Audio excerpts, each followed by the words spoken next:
To go further in depth on this issue, we're joined now by Newsmax Chief White House and political columnist John Gizzi, joining us live from Washington. John, good to talk to you today. Good to talk to you. Happy Thanksgiving. Happy Thanksgiving to you. That travel in the Northeast there is going to be rough, but we also have some other news items we want to get to today.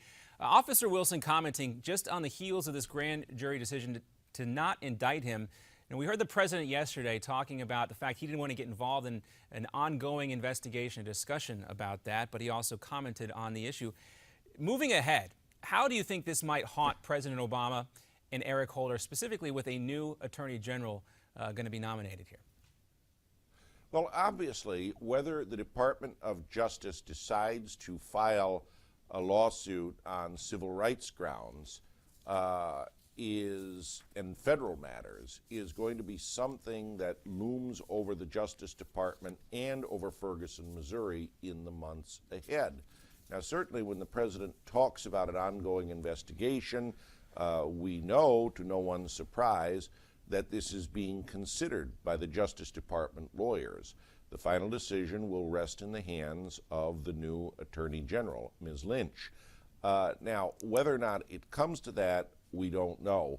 But I noticed this. The president has interjected himself in the sad affairs of Ferguson, from the tragic death of Michael Brown to the violence that occurred during the summer curfew, and now when the jury came down and announced no indictment of Officer Wilson, and now he's spoken again today.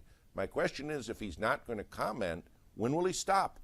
Right. You can't, you have it both ways, essentially. And we know the president has gotten involved in ongoing investigations before. All we have to do is think back to the beer summit in the early days of the Obama presidency with Henry Gates. Well, of course, that was unusual circumstance, and I do well remember with Professor Skip Gates and the policeman who had arrested him in Massachusetts and bringing them both to the White House, which many thought was actually quite a charming angle on his part and not interfering with a major investigation.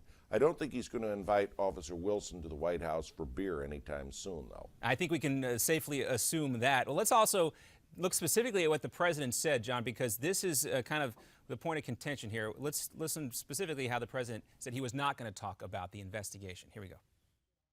It's not my job as president to comment on ongoing investigations and specific cases, but the frustrations people have generally, those are rooted in some hard truths that have to be addressed. And that might very well be the case, but as you mentioned, not only has President Obama kind of waded into these waters here, but so has Eric Holder when he initially promised a rigorous investigation from the federal level. They cannot go back from this now, and it seems that they have no choice, even though we've heard from a number of legal experts, including Alan Dershowitz and others, that there is no real case here after the grand jury decision. But it seems as if this administration has painted themselves in a corner, and they must push ahead with the DOJ investigation.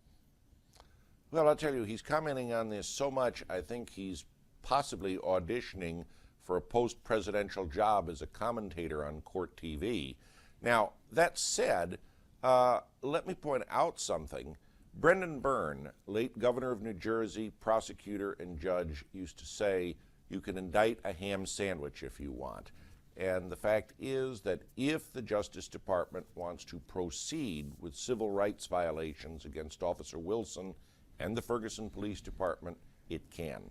If they do, though, John, if they do proceed, what do you think the implications are going to be? Because it seems as though this case, and based on the grand jury's work, it is pretty much settled, at least, from that standpoint. They can be a civil case, of course, but the civil rights issue, from a number of legal experts we're hearing, it's settled. It's over. Well, again, I am not going to predict or certainly make any wagers on what the Department of Justice and the career attorneys are going to do, or what a grand jury will do. I will say that one thing is certain, that Ferguson and indeed the show me state of Missouri will never be the same after this. Its politics have been fractured in many ways.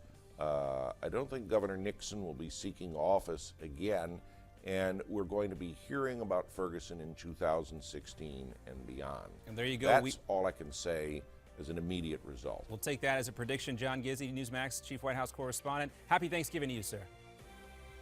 Happy Thanksgiving to you.